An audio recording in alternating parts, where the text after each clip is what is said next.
না শোনা, আমি ছাড়বো না। আরে বাবা ছাড়ুন না, ছাড়ুন আমাকে ছাড়ুন। কি গো, কি শুরু করেছো তুমি এইসব? হ্যাঁ ছিল বাচ্চি, শেষ বয়সে কি তোমার কুরকুরে নিয়ে উঠেছে নাকি? হ্যাঁ কোনটা ছেলের বউ কোনটা নিজের বউ সব কিছুই পোঙা মেরে বসে আছো। না এই ব্যাপারটা তো পুরো মাথার উপর দিয়ে যাচ্ছে, কিছুই তো বুঝতে পারছি না। কালকে থেকে বাপের উপরে একটু নজর রাখতে হবে, তাহলেই সবকিছু ক্লিয়ার হবে।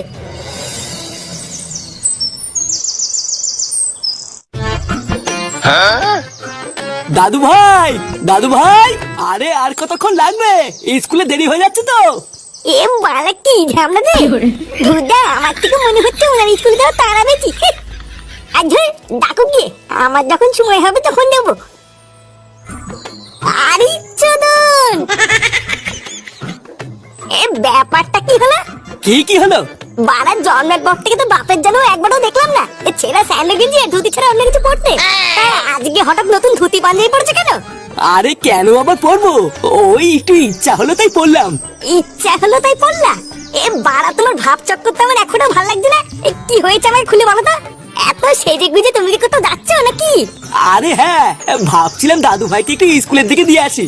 আর শুধু তাই নয়, আমি তো ঠিক করে নিয়েছি এখন থেকে দাদু ভাইকে আমি রোজ স্কুলে দিয়ে আসবো। তোর আর এত কষ্ট করে এখন থেকে দাদু ভাইকে স্কুলে দিয়ে আসতে হবে না, আমি আছি তো। ফাটাকে তুমি স্কুলে দিতে যাবা? না দরকার নেই, আগে যেমন আমি ওকে স্কুলে দিয়ে আসতাম এখনো আমি যাব, তোমাকে যেতে হবে না। না না, তুই কেন যাবি? তুই সারাদিন এত পরিশ্রম করিস, তুই বাড়িতেই থাক। বাড়িতে থেকে একটুখানি বিশ্রাম নে। দাদু আমি রেডি, চলো। হ্যাঁ দাদু ভাই, চলো চলো। হ্যাঁ গো শুনছো, ফাটাকে স্কুলে দিয়ে আসার পথে বাজার করে নিয়ে এসো, বাজার শেষ হয়ে গেছে। আচ্ছা ঠিক আছে।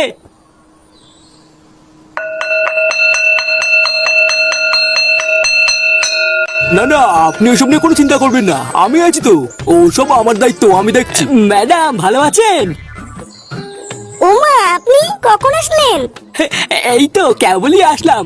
আসলে কালকে আমি না একদম ভুলে গেছিলাম, আপনার নামটাই তো জানা হয়নি। আপনার নামটা যেন কি? ইয়ে মানে আমার নাম হলো নান্টু, নান্টু ভসিবালা। আপনি আমাকে ভালোবেসে নুনটু শোনা বলতে পারেন। আপনাকে আজকে খুব সুন্দর লাগছে নন্টু বাবু। ইয়ে মানে কি যে বলেন না আপনি। আই ধরবো দা। কি হলো? আমি ভিতরে গেলাম। আচ্ছা আচ্ছা যা। তুই নাই স্কুলে এসে তুই দামি শুরু করেছে। কি করে?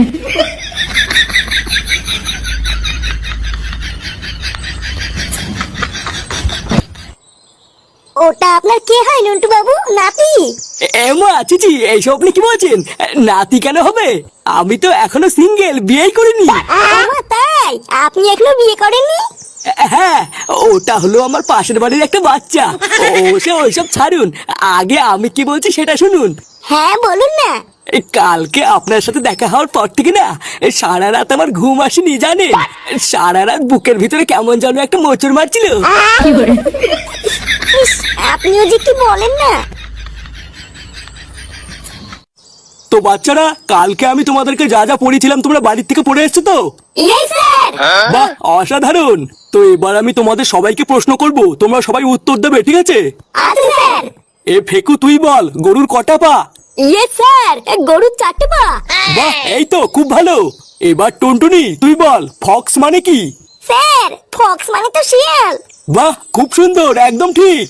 কি রে, স্কুলে আসার পর থেকে তোর মুখটা আমার ভোদার মতন করে রেখেছিস কেন? তোর কি কিছু হয়েছে নাকি? না কিছু না। কিছু না বললেই হবে, কিছু তো একটা হয়েছে। কি হয়েছে বল না। আরে খান কিছু বলছিস তো কিছু হয়নি। ভূতদার বল এক কথা বুঝিস না। এ ফাটার কেউটে, তোরা পিছনে কি গল্প করছিস রে? এ মা, কই স্যার গল্প করিনি তো। কি আবার মিথ্যে কথা? এ কেউটে তুই বল, ভারতের রাজধানী কোথায়? কি? ভারতের রাজধানী কোথায়? ভারতের রাজধানী? ভুলে গেছি স্যার, মনে পড়ছে না। এ ফাটাই তুই বল, ভারতের রাজধানী কোথায়? আরে ধুর, ভারতের রাজধানী দিয়ে আমার কি হবে, আমি জানি না।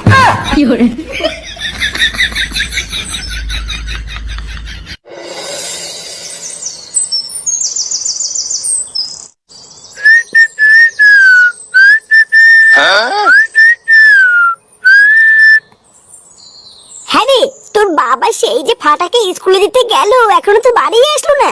যাওয়ার সময় আমি এই যে বললাম যে আসার সময় বাজারটা করে নিয়ে আসতে, তা এত দেরি করে আসলে আমি রান্নাটা কখন করবো বলতো?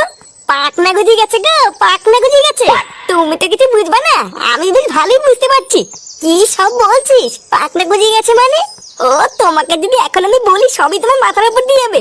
সময় আসুক সবই বুঝতে পারবা। গিন্নি, আরে কই গো গিন্নি? হ্যাঁ গো, কি হয়েছে তোমার? মুখটা অমন করে আছো কেন?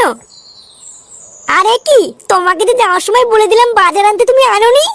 আর বলো না গিন্নি, একটা বিশাল বড় বিপদ হয়ে গেছে। ওমা, বিপদ? কেন, কি হয়েছে?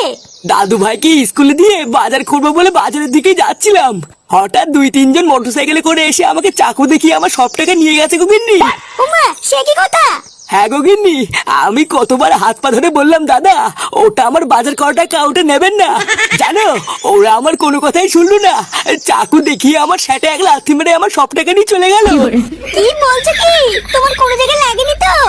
না না, আমার লাগেনি, কিন্তু খুব জল তেষ্টা পেয়েছে গো গিন্নি, একটু জল দাও না। হ্যাঁ হ্যাঁ, আমি এক্ষুনি দিচ্ছি, তুমি দাঁড়াও। বাজারের মাঝখানে চাকু দেখি টাকা ছিনতাই করেছে? বালছেড়ে ক্লাবের এলাকায় এত বড় সাহস কার হতে পারে? না, বাড়াই ব্যাপারটা তো ঠিক হজম হচ্ছে না। এটাকে একবার ঘেটে দেখতে হবে দেখছি।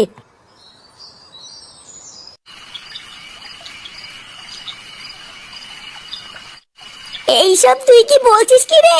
হ্যাঁ, তা নয় তো কি আমি তোমার কাছে মিথ্যা বলছি নাকি? আমি আর ল্যাংচা আজকে বাজারের প্রতিটা কোনায় কোনায় কি খোঁজ নিয়েছি। আজকে সারাদিনে বাজারের কোনো জায়গাতেই কোনো চিন্তাই হয়নি।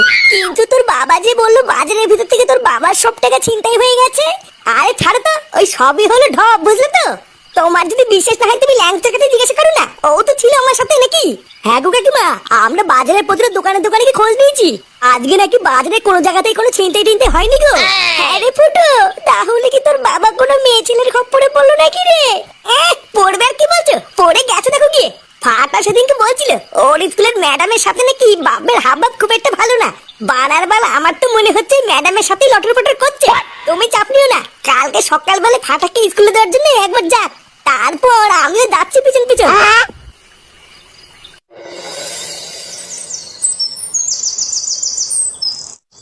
শোনো, তাড়াতাড়ি করে ফাটাকে স্কুলে দিয়ে তুমি কিন্তু সবার প্রথমে বাজার করতে যাবে।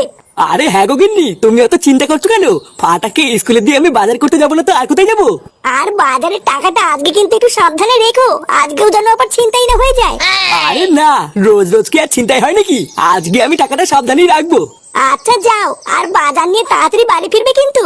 হ্যাঁ গো হ্যাঁ, তুমি চোখ বন্ধ করে 1 থেকে 100 গোনা শুরু করো, আমি এই গেলাম আর এই আসলাম। দাদু ভাই চলো তো, চলো, দেরি হয়ে যাচ্ছে আমাদের।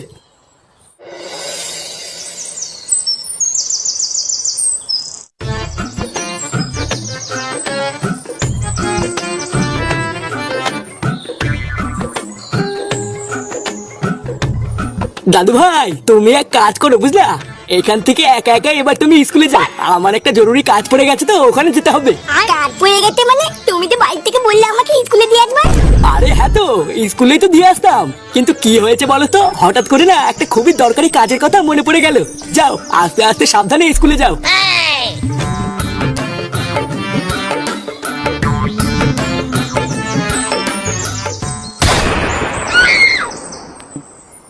কি মধু সোনা, তুমি কতক্ষণ আগে এসছো? জান, আমি আপনার সাথে কথাই বলবো না। এমা, কেন সোনা, কি হয়েছে?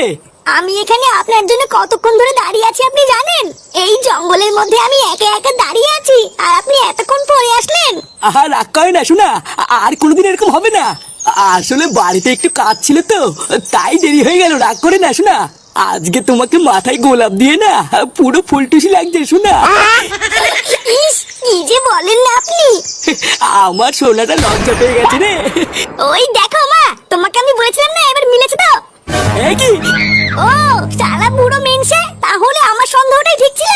নতুন ধুতি পাঞ্জাবি পরে ফালটাকে স্কুলে দেওয়ার নাম করে জঙ্গলে এসে এইসব হয়। কি গিন্নি, তুমি এখানে কি করছো? কি নন্টু বাবু, আপনি ওনাকে গিন্নি বলছেন কেন? আপনি যে বলেছিলেন আপনার এখনো বিয়ে হয়নি। আরে মধুসূদন তুমি চুপ করো, আমার বিয়েটি সবই হয়ে গেছে, বললে ওটা শ্রাদ্ধ হবে। দেখেছো তো মা, আবার বলেছে নাকি ওনার বিয়ে হয়নি। ওরে আদামরা মেনসে, তুই ওকে বলেছিস তোর এখনো বিয়ে হয়নি তাই না? বাল পেকে ধরে যাওয়ার বয়সে তুমি কচি সাচ্ছ মাগিবাজ। ফুটো, আমি তোকে বলছি আজকে তুই ওর সাথে এমন পড়া মারবি যাতে সব রস বেরিয়ে যায়। সারা ঘরে ছেলে বৌমা নাতি থেকে সব তো তোমার রস উঠেছে। হ্যাঁ